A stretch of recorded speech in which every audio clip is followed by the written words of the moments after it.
All right. He drank and saw the spider. The battles had been hard, the gold had been scarce, and the company, other mercenaries like me, most of them older, all of them unsophisticated as bricks, had gotten on my nerves. So I deserted, or, as we called it in the trade, chose to pursue other opportunities. That was the whole point of hiring out your sword arm instead of actually joining an army, wasn't it? I was a young man that summer, long-haired, beardless, and still hiding behind a mercenary's blade from the truth about myself and my past. There wasn't a tavern wench I hadn't known, a farmer's girl I hadn't tried to know, or a noble lady I hadn't considered getting to know. I drank often, ate whatever came my way, and took what I needed when no one was looking. I was Eddie Lacrosse, no longer Edward, the heir to the Lacrosse barony in Aurentia, and I went where the wars were. Unless, of course, the war turned out to be boring. And that's how I ended up in an Alteron forest just below the mountain foothills, minding my own business and pissing on a tree, when a man entered the clearing screaming and running for his life. A moment later, he exited, pursued by a bear. I fastened my pants and took off after him on foot, knowing my horse was useless in the undergrowth. Over the past 16 years, I've often wondered why I did that. I was all business in those days, and business meant gold. I wanted to sign up with the Alteran army, then about to go to war with its neighbor Monoma and its paranoid king, Gerald. But instead of sticking to my plan, I ran to help a stranger without even a second thought. I suppose I believed there might be a reward in rescuing him. Yeah, that must have been it. The man's screams and the bear's roars made them easy to find, but by the time I reached the top of a ridge and looked down into the little gully, it was too late. The bear had him. He lay beneath the beast, curled into a ball face down on the ground, screaming as the great claws sliced into his unprotected back. The animal bellowed and snapped, trying to get a clean bite on the man's head. No thought went into my next decision. I drew my sword, held it like a dagger, and jumped down onto the bear's back. I put all my weight and momentum behind the weapon, which struck the animal's shoulder blade, slid off the bone, and buried itself to the hilt in the furry body. The bear was a monster, easily 600 pounds, and when it reared up in response to my stab, twice as tall as me. It smelled of musk, mud, and bear shit, and its hair was slick and oily. I clamped my heels against its sides and clung onto the sword hilt with all the strength my terror suddenly gave me. The great claws swiped the air overhead, splattering me with blood and bits of the man's flesh. "Run!" I yelled to the man on the ground, but he remained curled up, protecting his belly at the expense of his flayed-open back. The bear stumbled backwards, still upright, and slammed me into the nearest tree.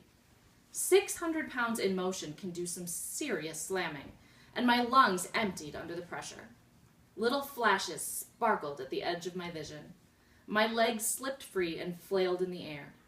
I knew if I lost my grip on my sword, I was done for, so I held on despite everything, twisting the hilt and wrenching the blade as much as possible in search of some vital organ. "Run, will you?" I yelled again. Finally, I hit something essential, because with a combination roar and wheeze, the bear fell forward and hit the ground. The impact tossed me over its shoulder into the leaves beside its victim. I lay there and waited for my lungs to refill. The bear did not move, which was good, because I was out of juice. At last I could breathe, and got to my knees. "Sir, you need to..."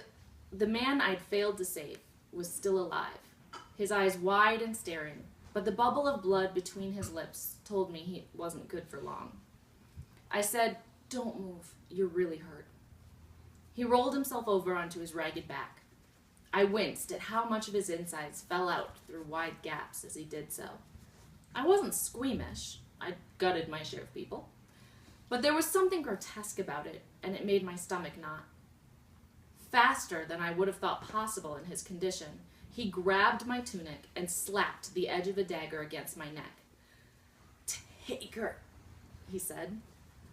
I looked down at the bundle now resting on his chest, the bundle that he'd given his liver and big loops of his intestines to protect.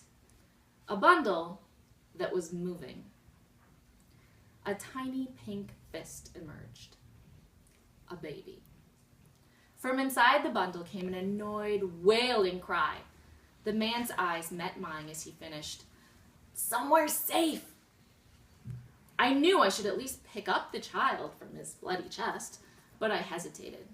Men killing bears were one thing, but a baby was something far outside my experience.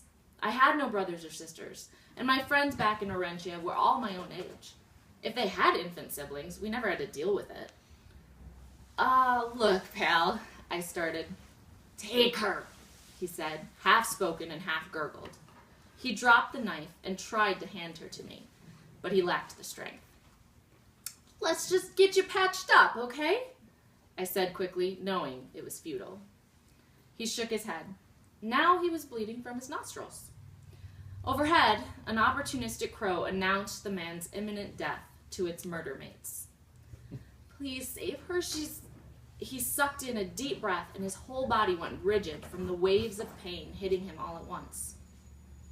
There was no escaping it, so I took the bundle with all the grace of a man fondling his worst enemy's testicles. I pulled back one corner of the blood-splattered blanket, revealing tiny pink feet. Then I reversed the bundle, opened that end, and saw the baby's small, rubbery features. The man slapped another bundle into my hand. This one was smaller, with the distinctive metallic sound of coins. Then he gestured me closer. "Her name is Isidore. Please save her." "I will," I said. What else could I say?